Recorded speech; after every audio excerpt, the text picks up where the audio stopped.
Hi, welcome to SBR Sports Picks. He's Mike Brenner. I'm Peter Loshak. We are the odds couple. We come to you from sportsbookreview.com, SBRodds.com. This is the Top Dogs and False Faves show with Doug Upstone for NFL Week 13, and it finally happened. Mike Brenner, Doug Upstone whiffed 0-3 last week, but still 21-14-1 against spread, which is 60% overall, which is professional level handicapping. Pistol Pete, it happens to the best of them. You know, and listen, he's going to do what you did with your totals. You went back up. You're in the top five, and I got news for you. This is the time to jump on Doug Upstone this week. Because if you look up bounce back in the dictionary, you're going to see a picture of me and Doug having a beer. And if you told us at week 1 that Doug would be 60% by week 13, we'd be like, oh, this is what we expect from a master like Doug Upstone. So Doug Upstone, you went against Mike Brenner last week with the Arizona game, which I thought Mike Brenner was on the right side of that one. You don't want to go against Mike Brenner on Arizona games. How you feel about this week? Yeah, last week, there's no question. I didn't do well. I got nothing to say. And as you said, if you asked me if I could picking underdogs as of week 12 to be 21-14, would I take it? Of course, the answer would be yes. Absolutely.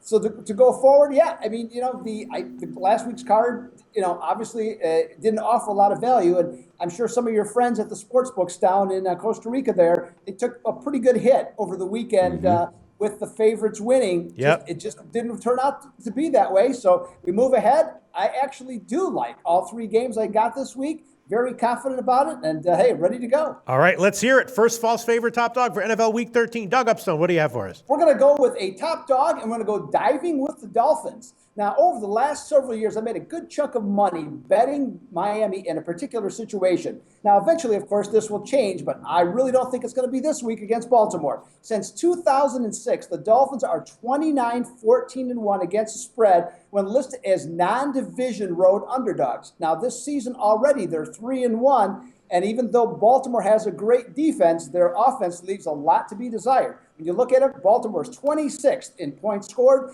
29th in yards per play, and dead last in third down conversion percentage.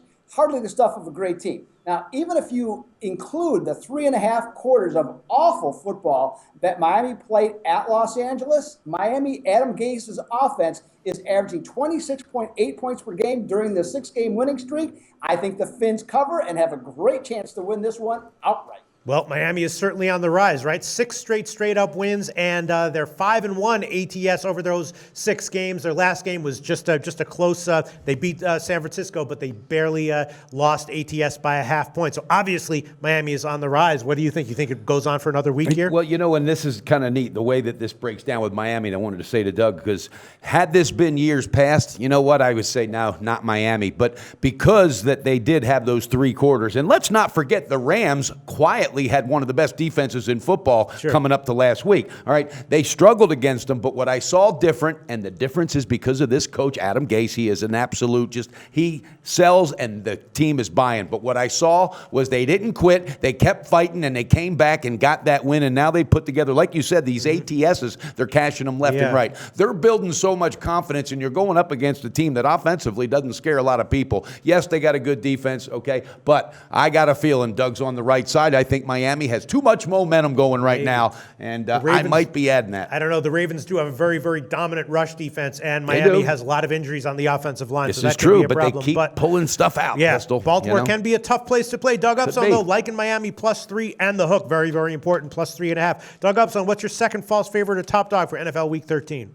We're going to stick with another top dog, Peter, and we're going to go with the Lions, who are on fire and still play really good indoors, where they're going to be playing again. Now, the first place Lions, they're getting starting to get some love across the board. There's some clamoring now for Matthew Stafford as an MVP, but yet they still were lifted from +4 to +5.5 at New Orleans. Now, we all know that Drew Brees plays great with the Saints indoors, and the wagering public, is obviously backing that up. I'm just not sure if that's the right direction with this overall, because Detroit has shown the ability the entire year to stay in every single game. And even though the New Orleans defense is better, they're still not particularly good. And I think Stafford can pick that team apart, especially with now the diversification of their offense and throwing to so many different receivers. Now, when it comes to December, guys, we both know big plays become even bigger, and things have to happen in order for teams to win. And I think this Detroit team, which has been doing it all year, will continue to have that type of success.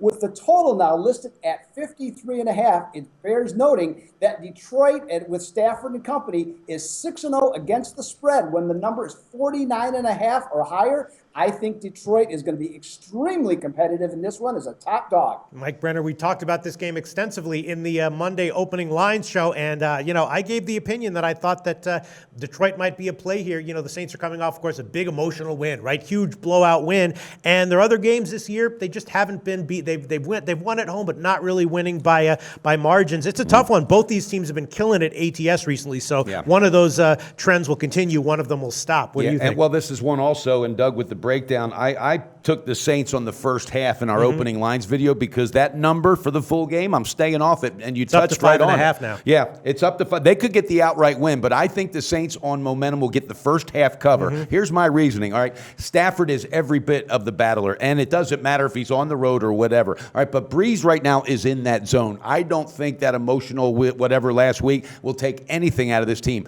Even though that defense is not that great, okay? And the Rams are, the Saints, getting healthier, though. Yeah, they're getting healthier, and they're getting better quietly, okay? But here is a coaching staff, all right, and here is a quarterback that know how to win the big one. The other side of the ball, I'm not sold on Jim Caldwell. That guy, and the good thing is Stafford, I think, shuts him out of his head, halfway through the game and just does his thing.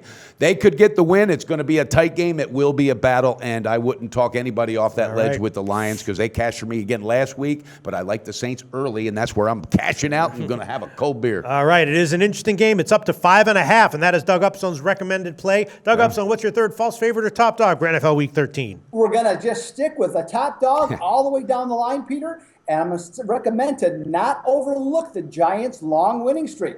Now, the wagering public is not impressed with the New York Giants, evidently whatsoever, as they go against Pittsburgh, for whatever reason, still thinking Pittsburgh is really, the team to beat, and they moved them from 4.5 to 6. Now, the Giants have not certainly faced the best teams in the NFL in assembling the 6-game winning streak. But let's not lose sight of the fact that Pittsburgh ended their 4-game losing streak by beating Cleveland and Indianapolis without Andrew Luck. Now, confidence is a huge factor in the NFL, and I think that New York Giants right now really have it, and their number 5 run defense is certainly capable of stopping Pittsburgh's rushing game, and their offense, big play offense with those receivers, can certainly go against what I consider a very uncertain Pittsburgh secondary still to this point. Big Blue comes into this game 40-19 against the spread on the road off 2 straight wins and is on a 6-0 ATS run against the AFC. I think this is a 3-point game either way. I think the Giants are the play.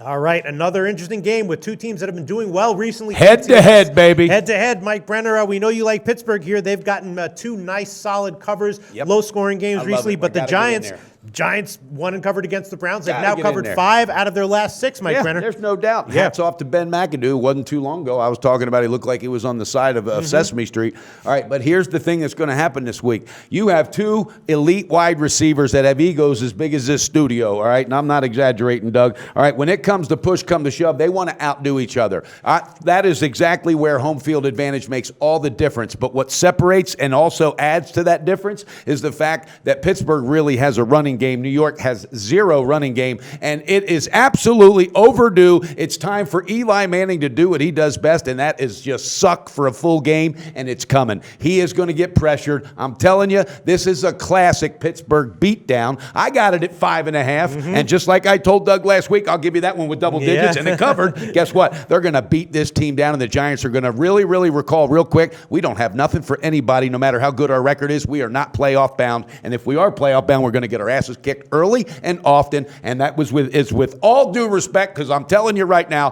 Pittsburgh's ready for this game. Tomlin will definitely outcoach McAdoo. I'm fired up, Pistol Pete. Well, it's up to 6. The Giants +6 is Doug Upstone's recommended play, a game that features 2 wide receivers with relatively small egos. Doug Upstone, what do you think about this one?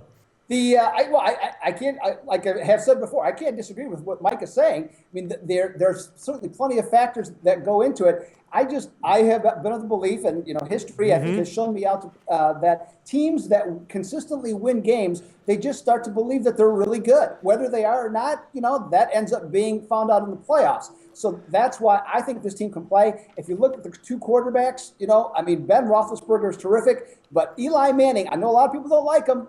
But you know what? He's won 2 Super Bowls. This team, when it gets hot, they do well. I think they're still in the hunt. I'm not saying the Giants are winning this one outright, but I think they stay in this game and keep it close. And as I said, keep it around a field goal. All right, Doug Upstone and Mike Brenner going head-to-head. Mike Brenner taking the Steelers -5.5. Doug Upstone recommending play out on the Giants +6, which is the market-wide line right now. Doug Upstone, thanks so much. Good luck. We'll talk to you again next week for NFL Week 14. Thanks, Doug. My pleasure, gentlemen. Have a great rest of the week. Do your research before you bet. Check out our ratings guide to see which books have the best ratings and sign-up bonuses. Open up several accounts and shop for lines at sbrodds.com. Always be ahead of the game.